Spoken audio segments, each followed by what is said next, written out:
श्री गुरु बासवालिंगाय नमः।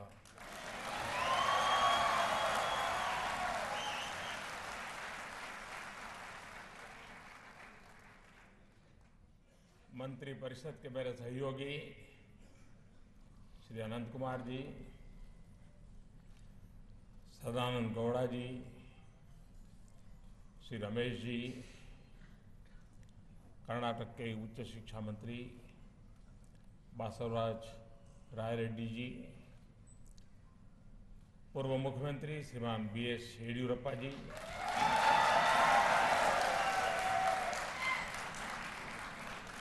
बासवा समिति के अध्यक्ष श्री अरविंद जेट्टी जी और विशाल संख्या में आए हुए आप सभी महानुभाव, आप सभी को भगवान बसवेश्वर की जयंती पर अनेक अनेक शुभकामनाएं। बासवा समिति भी अपने 50 वर्ष पूरे कर एक उत्तम कार्य के द्वारा भगवान बसवेश्वर के वचनों का प्रसार करने में एक अहम भूमिका निभाई है। मैं हृदय से उनका अभिनंदन करता हूं।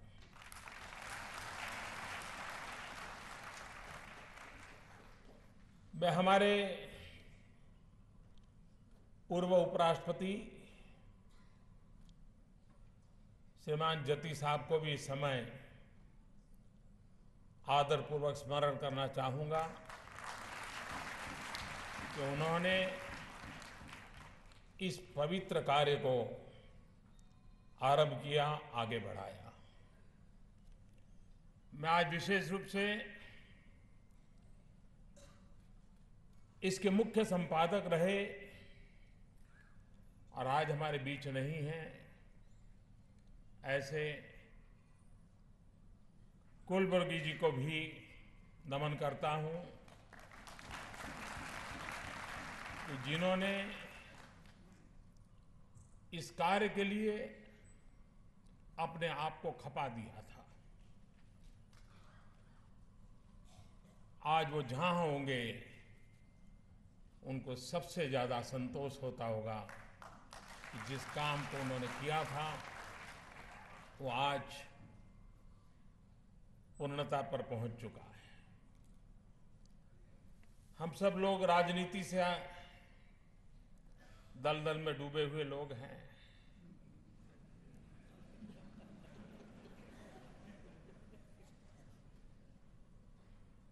कुर्सी के इर्द गिर्द ही हमारी दुनिया चलती है।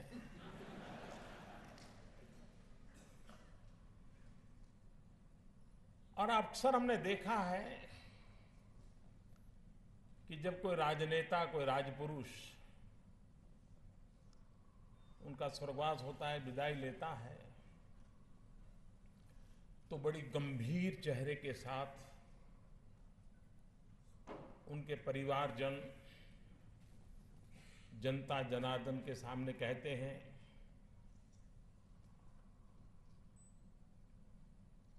कि मैं अपने पिताजी के अधूरे काम पूरा करूंगा। अब आप भी जानते हैं, मैं भी जानता हूं, जब राजनेता का बेटा कहता है कि उनके अधूरे काम पूरा करूंगा, मतलब क्या करूंगा।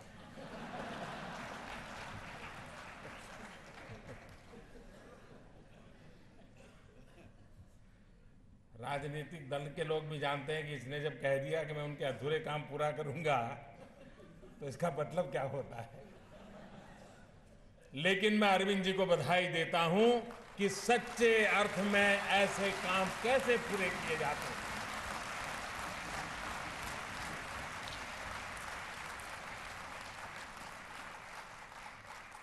इस देश के उपराष्ट्रपति पद पर गौरवपूर्ण जिसने जीवन बिताया, देश जिनको याद करता है, उनका बेटा पिता के अधूरे काम पूरा करने का मतलब होता है भगवान बसवराज की बात को जन जन तक पहुंचाना, हिंदुस्तान के कोने कोने तक पहुंचाना, आने वाली पीढ़ियों के पास पहुंचाना।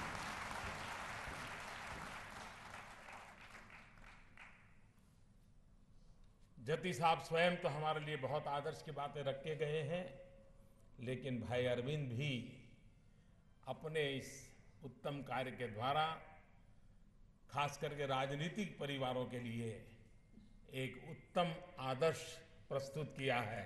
मैं इसके लिए उनका अभिनंदन करता हूं।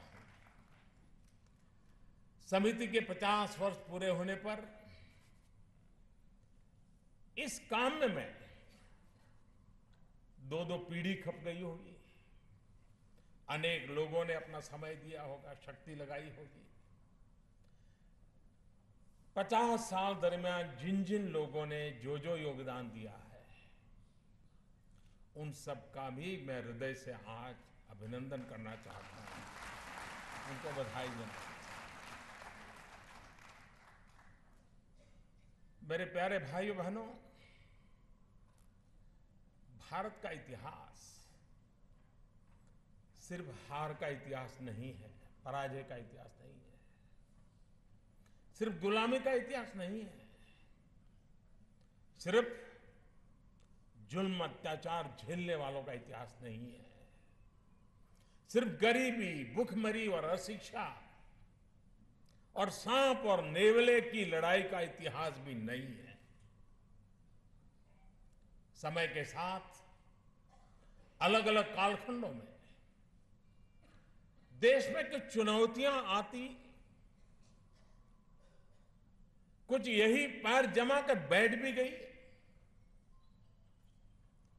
लेकिन ये समस्याएं, ये कमियां, ये बुराइयां, ये हमारी पहचान नहीं है।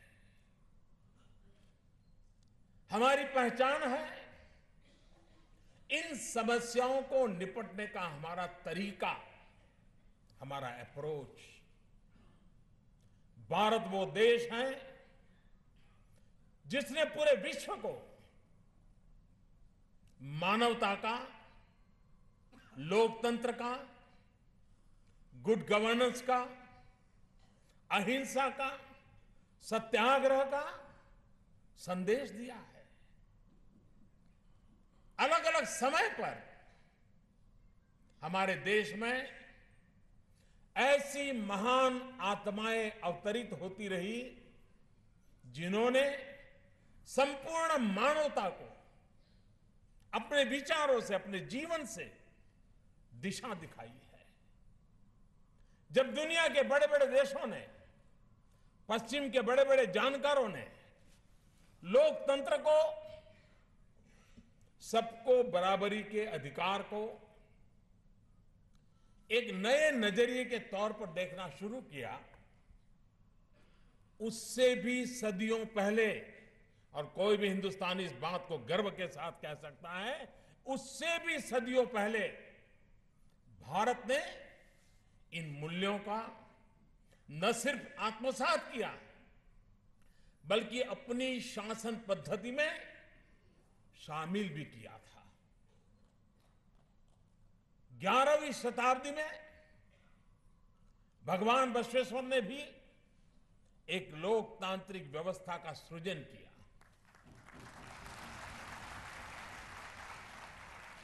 उन्होंने अनुभव मंडप नाम की एक ऐसी व्यवस्था विकसित की जिसमें हर तरह के लोग, गरीब हो, दलित हो, पीड़ित हो, शोषित हो, वंचित हो, वहां आकर के सबके सामने अपने विचार रख सकते थे। यह तो लोकतंत्र की कितनी बड़ी अद्भुत शक्ति थी। एक तरह से यह देश की पहली संसद थी।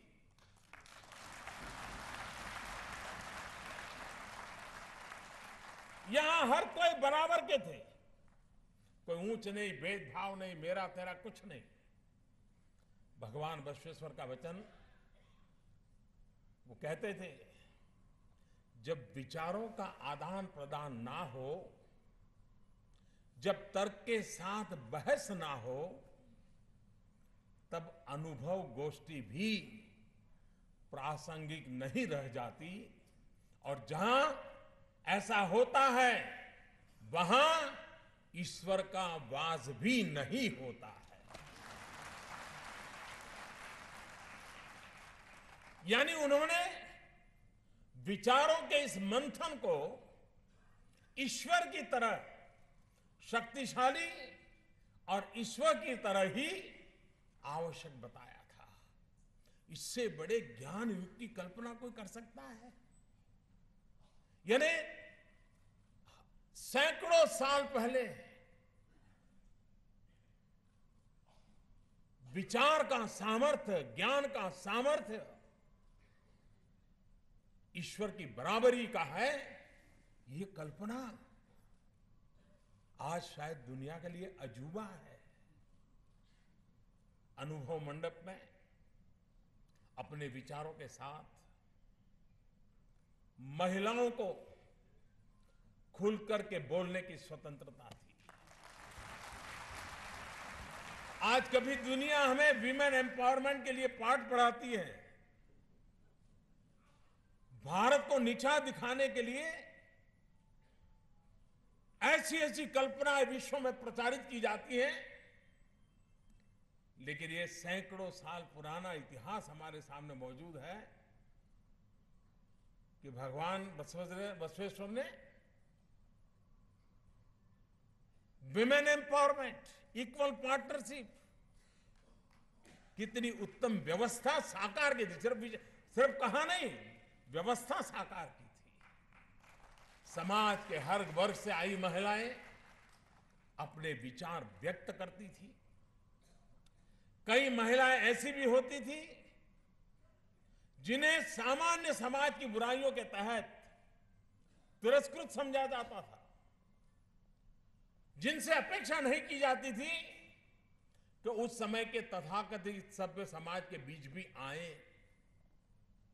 कुछ बुराइयां थी हमारे यहां, वैसी महिलाओं को भी आकर के अनुभव मंडप में अपनी बात रखने का पूरा पूरा अधिकार था।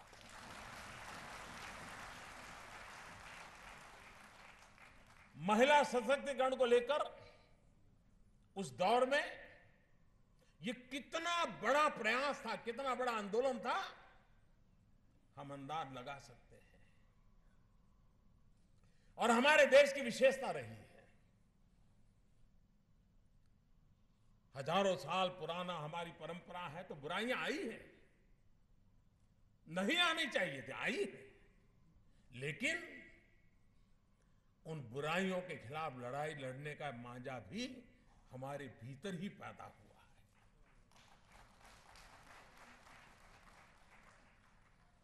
जिस समय राजा राममोहन राय ने विधवा विवाह की बात रखी होगी, उस समय के समाज ने कितना उनकी आलोचना की होगी, कितनी कठिनाइयां आई होगी, लेकिन वो अड़े रहे।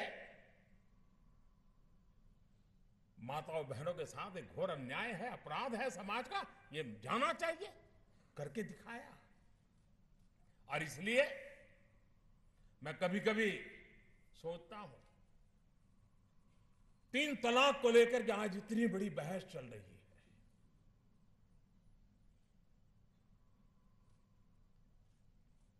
मैं भारत की महान परंपरा को देखते हुए मेरे भीतर एक आशा का संचार हो रहा है। मेरे मन में एक आशा जगती है कि इस देश में समाज के भीतर से ही ताकतवर लोग निकलते हैं, जो कालबाह्य परंपराओं को तोड़ते हैं, नष्ट करते हैं, आधुनिक व्यवस्थाओं को विकसित करते हैं। मुसलमान समाज में से भी ऐसे प्रबुद्ध लोग पैदा होंगे, आगे आएंगे, और मुस्लिम बेटियों को उनके साथ जो गुजर रही है, जो बीत रही है, उसके खिलाफ वो खुद लड़ाई लड़ेंगे और कभी न कभी रास्ता निकालेंगे। और हिंदुस्तान के ही प्रबुद्ध मुसलमान को निकलेंगे जो दुनिया के मुसलमानों को रास्ता दिखाने की ताकत रखते हैं। इस धरती की ये ताकत है।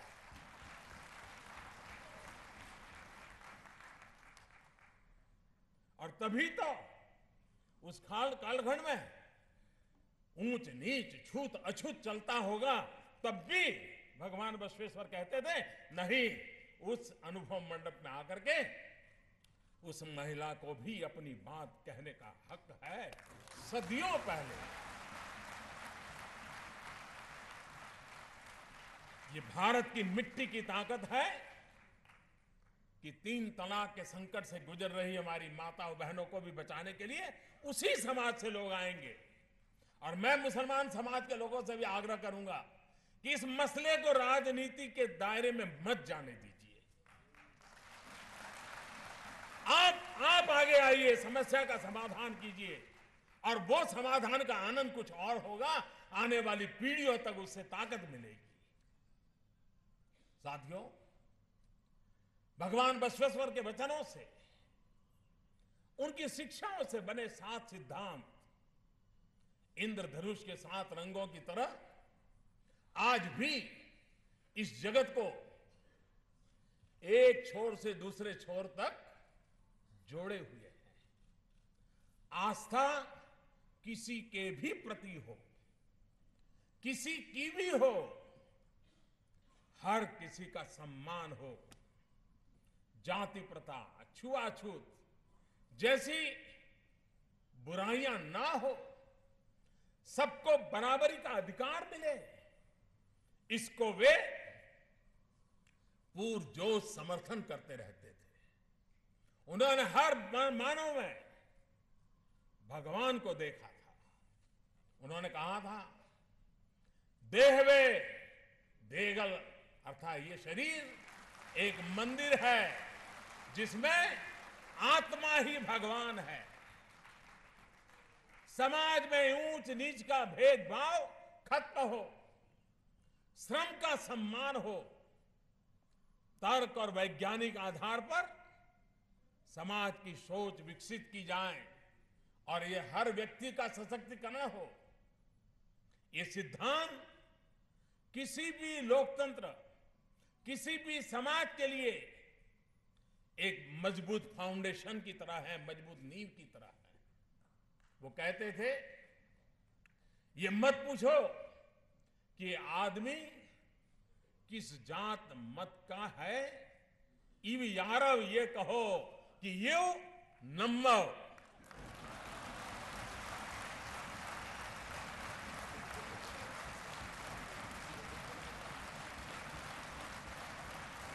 ये आदमी हमारा है, हम सभी के बीच में से एक है।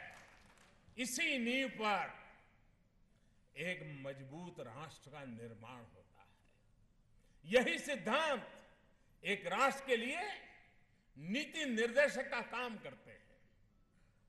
हमारे लिए ये बहुत ही गौरव का विषय है कि भारत की धरती पर 800 वर्ष पहले इन विचारों को भगवान बसवेश्वर ने जन भावना और जनतंत्र का आधार बनाया था। सभी को साथ लेकर चलने के उनके वचनों में वही प्रतिध्वनि है जो इस सरकार के सबका साथ सबका विकास के मंत्र में है। बिना भेदभाव, कोई भेदभाव नहीं, बिना भेदभाव इस देश के हर व्यक्ति को अपना घर होना चाहिए। भेदभाव नहीं होना चाहिए। बिना भेदभाव हर किसी को 24 घंटे बिजली मिलनी चाहिए। बिना भेदभाव हर गांव तक सड़क होनी चाहिए।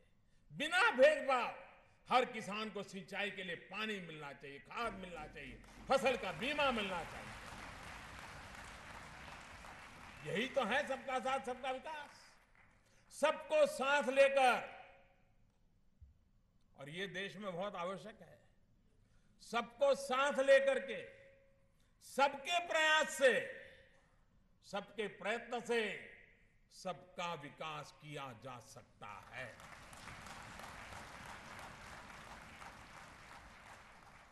आप सबने भारत सरकार की मुद्रा योजना के बारे में सुना होगा। ये योजना देश के नौजवानों को बिना भेदभाव, बिना बैंक गारंटी अपने पैरों पर खड़े होने के लिए, अपने रोजगार के लिए कर्ज देने के लिए शुरू की गई, विदाउट गारंटी। अब तक देश के 3.5 करोड़ लोगों को इस योजना के तहत 3 लाख करोड़ से ज्यादा कर्ज दिया जा चुका है।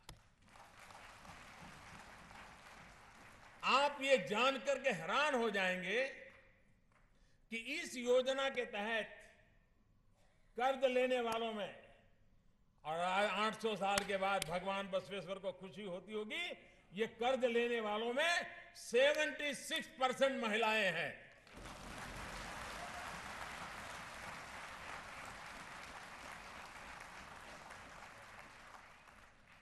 सच कहूं तो जब ये योजना शुरू की गई थी तो हम सबको भी ये उम्मीद नहीं थी कि महिलाएं इतनी बड़ी संख्या में आगे आएगी, इससे जुड़ेगी और स्वयं एंटरप्रेन्योर बनने की दिशा में काम करेगी।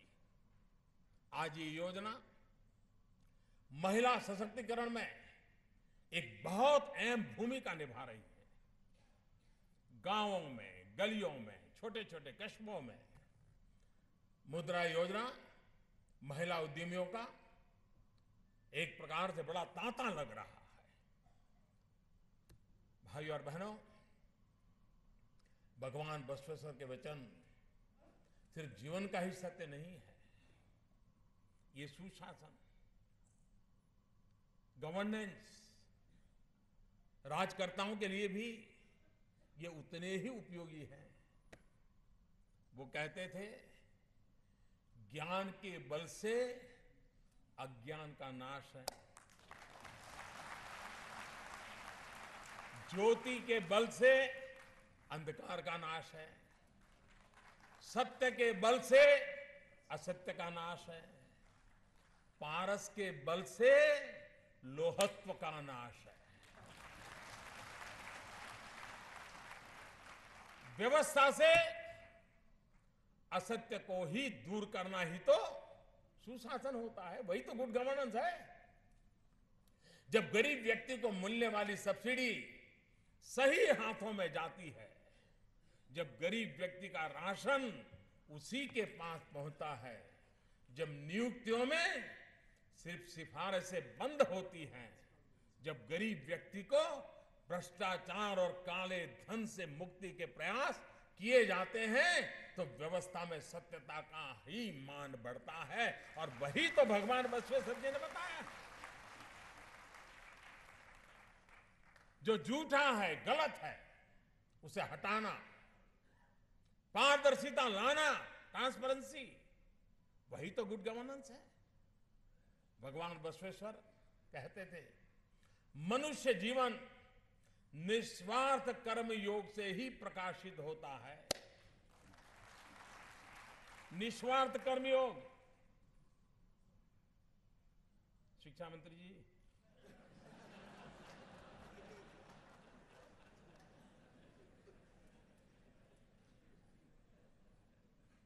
वे मानते थे समाज में निस्वार्थ कर्म योग जितना बढ़ेगा उतना समाज से भ्रष्ट आचरण भी कम होगा। भ्रष्ट आचरण एक ऐसा दीमक है जो हमारे लोकतंत्र को, हमारी सामाजिक व्यवस्था को भीतर से खोखला कर रहा है। ये मनुष्य से बराबरी का अधिकार छीन लेता है। एक व्यक्ति जो मेहनत करके ईमानदारी से कमा रहा है, जब वो देखता है कि भ्रष्टाचार करके कम मेहनत से दूसरे ने अपने लिए जिंदगी आसान कर ली है, तो एक पल के लिए, एक पल ही क्यों न हो, लेकिन वो ठिठक कर सोचता जरूर है, शायद वो रास्ता तो सही नहीं है। सच्चाई का मार्ग छोड़ने के लिए कभी कभी मजबूर हो जाता है। गैर बराबरी के इस एहसास को मिटाना हम सभी का कर्तव्य है। और इसलिए अब इस सरकार की नीतियों को, निर्णयों को भली भांति देख सकते हैं कि निस्वार्थ कर्मयोग को ही हमारे यहां प्राथमिकता है, और उसको आप पाएंगे, हर पल अनुभव करेंगे। आज बसवाचार्य जी के ये वचन, उनके विचारों का प्रवाह कर्नाटक की सीमाओं से बाहर लंदन की टेम्स नदी तक दिखाई देता है।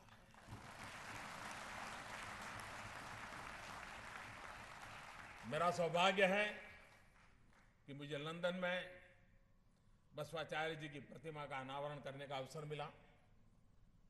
जिस देश के बारे में कहा जाता था कि इसमें कभी सूर्यास्त नहीं होता, वहां की संसद के सामने लोकतंत्र को संकल्पित करने वाली बसवाचार्य जी की प्रतिमा किसी तीर्थ स्थल से कम नहीं है। मुझे आज भी याद है उस समय कितनी बारिश हो रही थी, और जब बसवाराज की वो प्रतिमा लगाई जा रही थी तो स्वयं मेघराजा भी अमृत वर्षा कर रहा था और ठंड भी थी, लेकिन उसके बाद भी इतने मनोयोग से लोग भगवान बसवेश्वर के बारे में सुन रहे थे। उनको कौतुक हो रहा था कि सदियों पहले हमारे देश में लोकतंत्र, विमेन एम्पावरमेंट, इक्वेलिटी, इसके विषय की इतनी चर्चा थी। मैं समझता हूं उनके लिए एक बड़ा अजूबा था। साथियों,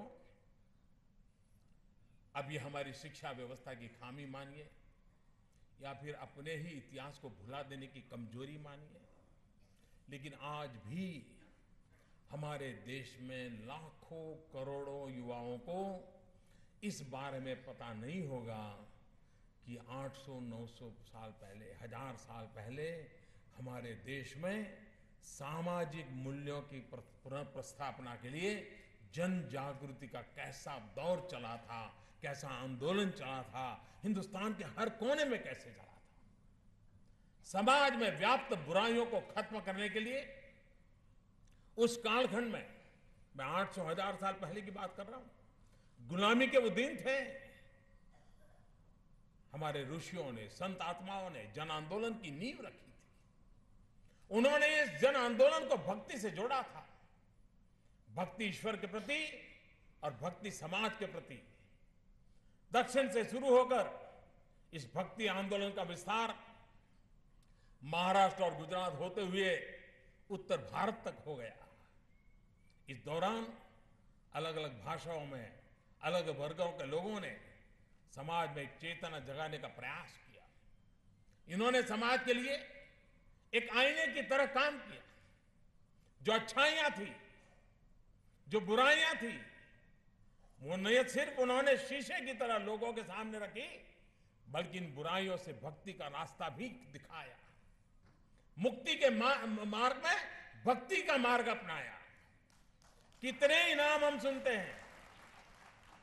रामानुजाचार्य, मध्वाचार्य, निम्बकाचार्य, संत तुकाराम, मीराबाई, नरसिंह मेहता, कबीरा, कबीरदास, संत रैदास, गुरु नानक देव, चैतन्य महाप्रभु, अनेक महान व्यक्तियों के समागम से भक्ति आंदोलन मजबूत हुआ।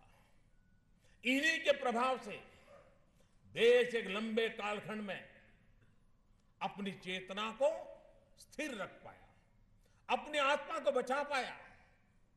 सारी विपत्तियां, गुलामी के कालखंड के बीच भी हम अपने आप को बचा पाए थे, बढ़ पाए थे। एक बात और आप ध्यान देंगे तो आप पाएंगे कि सभी ने बहुत ही सरल सहज भाषा में समाज तक अपनी बात पहुंचाने का प्रयास किया।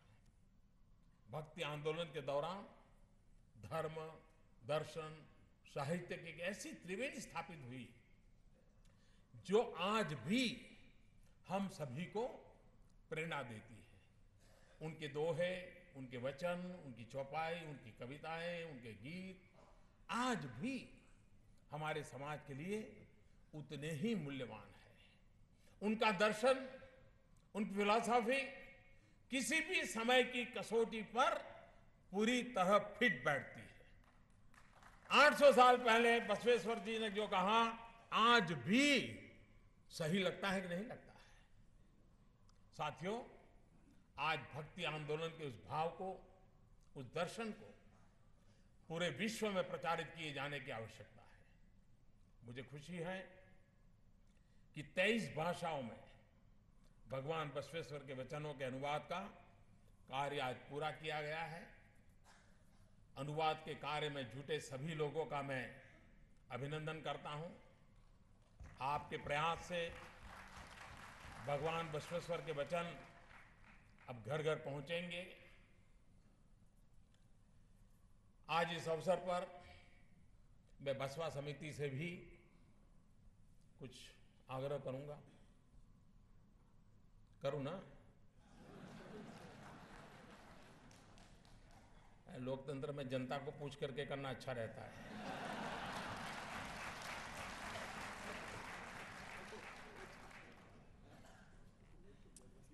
एक काम हम कर सकते हैं क्या?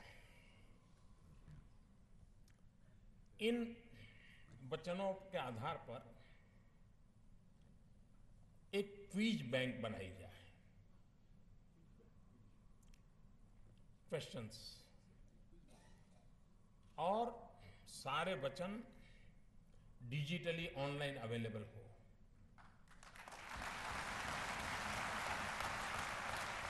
और हर वर्ष अलग अलग आयु के लोग इस क्विज कंपटीशन में ऑनलाइन हिस्सा लें।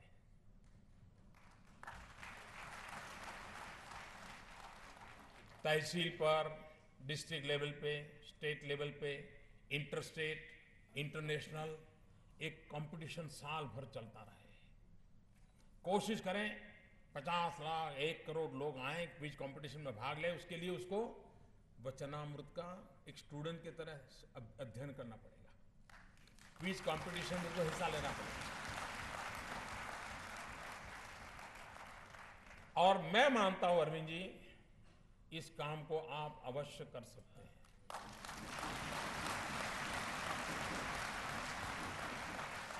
वरना क्या होगा कि ये चीजें हम भूल जाएंगे। मैं जिस दिन पार्लियामेंट में हमारी मुलाकात हुई तो जैसा उन्होंने कहा कि उन दिनों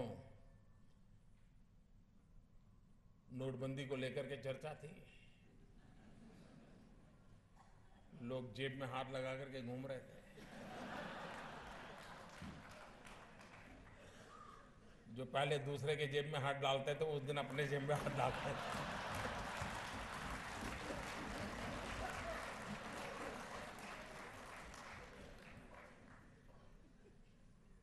और उस समय अरविंद जी ने मुझे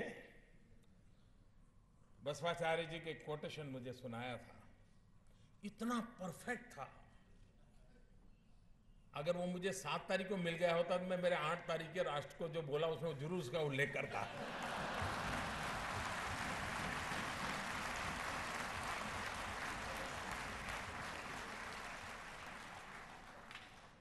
और फिर कर्नाटक में क्या क्या कुछ बाहर आता आप जद्दार लगा सकते हैं।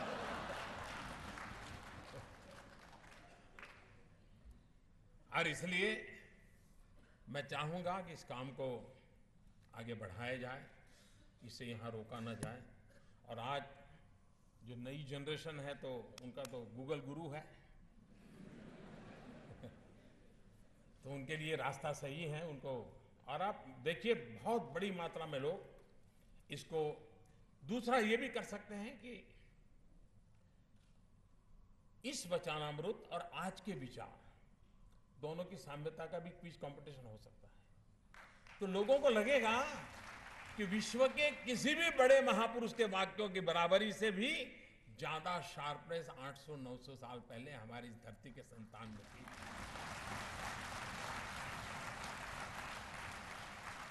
हम इस पर सोच सकते हैं। और एक काम मैं यहां सदन में जो लोग हैं वो और देश दुनिया में जो भी इस कार्यक्रम को देख रहे हैं उनको मैं कहना चाहूंगा,